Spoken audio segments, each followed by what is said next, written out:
যখনই আল্লাহর কোরআনের কথা হবে, যখনই আল্লাহর কোনো কথা বলা হবে, এক নাম্বার কাজ হলো মুমিনদের অন্তরগুলো ভয়ে ভীত হয়ে যাবে, ভীত সন্ত্রস্ত হয়ে যাবে, ভয় পেয়ে যাবে।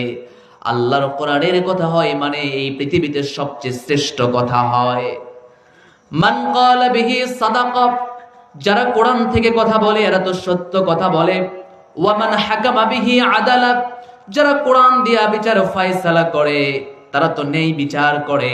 ওয়া মান আমিলা বিহি উযরা, যারা কোরআন দ্বারা নিজের আমলটাকে সাজিয়ে নেয় এরা তো আল্লাহর কাছে প্রতিদান পাওয়ার আশা করে। জোরে বলি সুবহানাল্লাহ।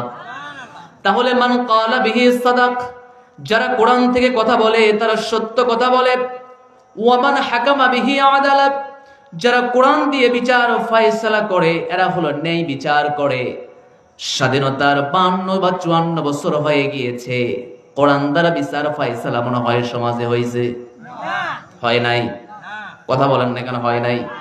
আমার চোখে তো আমি ছোট্ট বয়সে হলেও দেখি নাই, আপনারা হয়তো দেখার কথা দেখেন নাই।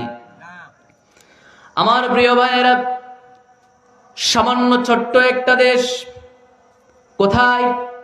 আপনি তাকান ফিলিস্তিনের দিকে, আপনি তাকান আফগানিস্তানের মাটিতে, তারা শরিয়া আইন কায়েম করতে চায়। কিন্তু আমাদের 56,000 বর্গ মাইলের দেশে এমন নাদান মানুষও আছে যারা শরিয়া আইনকে বিশ্বাসী করে না। এমন মানুষ মনে হয় নাই। কথা বলতে হবে, এমন মানুষ মনে হয় নাই। এখন আপনাদের কাছে প্রশ্ন করতে চাই, কোরআন মাজিদের সেই বিসমিল্লাহর বা থেকে শুরু করে নিয়া মিনাল জিন্নাতি ওয়ান নাসের সিন পর্যন্ত এটা হলো পুরা হলো শরীয়তের বিধান।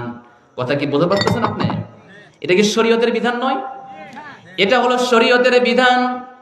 এখন আপনার কাছে প্রশ্ন করতে চাই, কাদিয়ানীদের নাম শুনছেন আপনারা? শুনছেন না আপনারা?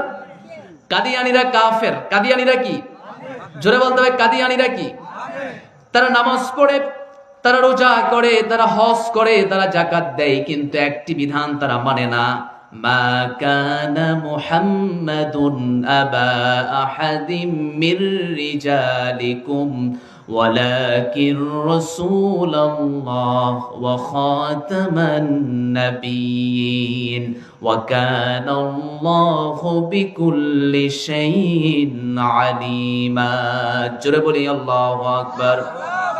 মুহাম্মদ সাল্লাল্লাহু আলাইহি ওয়াসাল্লাম তোমাদের পূর্ববর্তী কোন পুরুষের পিতা নন, বরং তিনি আল্লাহর নবী এবং সর্বশেষ হলো রাসূল।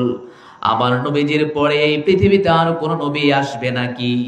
বিশ্ব নবী বলছেন, আনা সাইয়্যিদুল মুরসালিন ওয়ালা ফখরা, আনা খাতামুন নাবিয়্যিন ওয়ালা ফখরা, আনা সাইয়্যিদুল মুরসালিন ওয়ালা ফখরা, আনা ইমামুল মুরসালিন ওয়ালা ফখরা। আমি নবীগণের ভিতরে শেষ নবী, এজন্য আমার কোনো অহংকার নাই। আমি মুরসালিনদের ভিতরে শেষ নবী, এজন্য আমার কোনো অহংকার নাই। আমি ইমামদের ভিতরে শেষ নবী, এজন্য আমার কোনো অহংকার নাই। তাহলে বোঝা যায় আমার নবীজির পর আর কোনো নবী পৃথিবীতে আসবে? জোরে বলতে হবে, আমার নবীজির পর আর পৃথিবীতে কোনো নবী আসবে? কিয়ামত পর্যন্ত আর কোনো নবী আসবে না।